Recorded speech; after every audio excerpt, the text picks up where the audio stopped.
जय गुरु माऊली Vidarbha special रेसिपीमध्ये आज मार्केटसारखी सुकी भेळ घरीच कशी करायची हे बघू। बरेचदा घरी केलेली भेळ मार्केटमध्ये मिळते तशी होत नाही। त्यासाठी एक सिक्रेट चटणी करायची आहे। या चटणीमुळे तुमची ही सुकी भेळ परफेक्ट बनेल। 1 वाटी कोथिंबीर व पुदिना स्वच्छ धुवून फॅन खाली पाणी सुकवून घेतलं।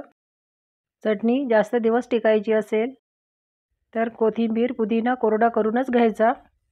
अर्धी वाटी पुदिना, 2 चमचे फुटाणे, दालवा घेतला तरी चालेल, 4 कापलेली हिरवी मिरची, अर्धा चमचा जिरं पावडर, अर्धा चमचा आमचूर पावडर, चवीनुसार मीठ। हे मिक्सरमध्ये बारीक करायचं आहे। पाणी न टाकता अशी सुकी चटणी करायची। कोथिंबीर घेताना थोडे देठ पण घ्यायचे, यामुळे चटणीला चव खूप छान येते। अशी चटणी असेल तर मार्केटमध्ये मिळते तशीच भेळ बनते।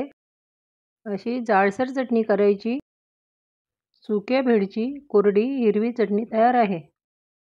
भेळ करण्यासाठी एक मोठी वाटी भाजलेले मुरमुरे, अर्धी वाटी पापडी, अर्धी वाटी मूग डाळ, 1 वाटी बारीक शेव, 2 वाटी फरसाण, पाव चमचा चाट मसाला, थोडंसं काळं मीठ, 1 वाटी मक्याचे दाणे काढून तेल मीठ लावून भाजून घेतलेले आहे, 2 चमचे हिरवी चटणी, बारीक कापलेला अर्धी वाटी टोमॅटो, बारीक कापलेला अर्धी वाटी कांदा, कोथिंबीर। यामध्ये आवडत असेल तर या चमच्याने 1 चमचा तेल, अर्धा लिंबूचा रस मिक्स करते। अशा सोप्या रेसिपी बघण्यासाठी चॅनलला सबस्क्राईब केले नसेल तर प्लीज सबस्क्राईब करा, बेल आयकॉन प्रेस करा, म्हणजे नवीन रेसिपीची नोटिफिकेशन तुम्हाला मिळेल। लाईक करा, रेसिपी शेअर करा।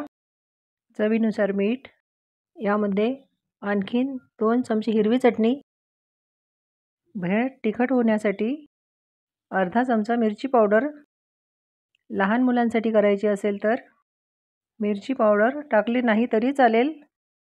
हे सर्व मिक्स करून घेते, एकजीव व्हायला पाहिजे। सुकी भेळ जेव्हा सर्व करायची आहे तेव्हाच वेळेवर तयार करायची। टोमॅटो कांदा टाकल्यामुळे मुरमुरे मऊ पडू शकते। सगळं साहित्य टाकल्यावर मिक्स करून झाल्यावर लगेच सर्व करायचं। सुकी हिरवी चटणीमुळे बाहेर मिळते तशी सुकी भेळ घरी तयार होते। एकदा ही चटणी करून ठेवली की पाहिजे तेव्हा सुकी भेळ करता येते। करून बघा, लहानांबरोबर मोठ्यांनाही आवडेल अशी रेसिपी आहे। पुन्हा भेटू अशी छान रेसिपी घेऊन।